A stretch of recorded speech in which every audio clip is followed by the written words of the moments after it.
মহারাজ, জগৎ সৃষ্টির অধিপতি পরম তেজস্বী ব্রহ্মাদেবর সন্তানময় দক্ষ প্রজাপতি চমৎকার নাক দক্ষ রক্ষ গন্ধর্ব কিন্নর সকলে মান্য করে মুখ সত্যবান বলি, কিন্তু সেনাপতি মহারাজ, এই চটাধারী নীলশঙ্খ ভাবি এই দক্ষ নিজকে শ্রেষ্ঠ বলি কি করে অহংকার কোন গুণে শ্রেষ্ঠ হতে পারে দক্ষর পাখর সেদিনা দেখিবই দক্ষর বিক্রম সেইদিনা বুঝিব এই দক্ষর কিমান শক্তি কিমান পরাক্রম।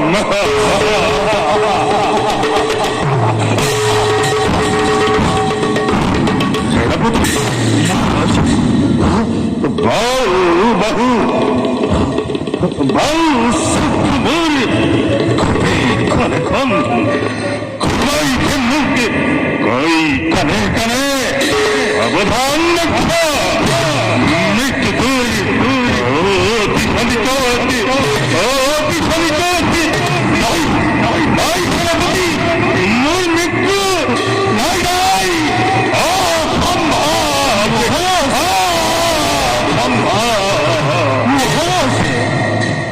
মহারাজ, ধৈর্য ধরক, ধৈর্য ধরক মহারাজ।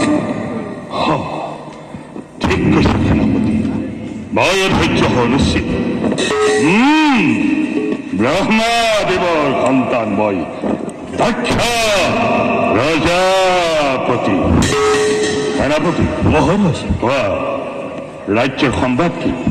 পৰিছেনে সুখে বাদ দক্ষ পুৰীৰ সকলো প্ৰজাই? মহারাজ, বর্তমানে সকল প্রজায়ে সুখে শান্তিরে কৈশব খবর বেশ, সকল প্রজার মঙ্গল করোনার কোনো আমার হত্যুতা আচরণ উত্তম আমিও করে যদি কোনো ভাই আমার হত্যুতা আচরণ শিরে কলিতার কলে পর বিখণ্ডিত করে মে ধর বর্ষাত উত্তম সেনাপতি উত্তম। প্রশংসিল মই তোমাৰ বক্তব্য। চাবা যাতে কোনো শক্তি আমাৰ ৰাজ্য আক্ৰমণ কৰিব নোৱাৰে, তাৰ বাবে ৰাজ্যৰ চাৰিওফালে তুমি দৃষ্টি নিক্ষেপ কৰিবা। সেনাপতি মহারাজ, শুনা মোৰ গুপ্ত অভিপ্ৰায়। মোৰ অতি মৰমৰ কন্যা প্ৰকৃতিৰ আলাসৰ লাৰু সতী স্বয়ম্বৰৰ মাই কৰিছো আয়োজন। এই উপলক্ষে পৃথিৱীৰ বহু ৰাজা মহাৰাজাক নিমন্ত্ৰণ জনোৱা হৈছে।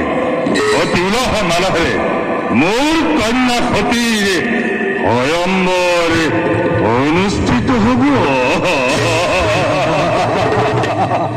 সেয়েহে সেনাপতি মহারাজ, অতিকৈ সতী স্বয়ম্বৰ স্থলী নিৰ্মাণ কৰি লোৱাগৈ। মহারাজ, যোৱা, কিন্তু শুনা মহারাজ, আমাৰ এই কাৰ্য অতি গুৰুত্বপূৰ্ণ, কিন্তু আমাৰ কাৰণে হ'ব আনন্দদায়ক আনন্দদায়ক মহানন্দ।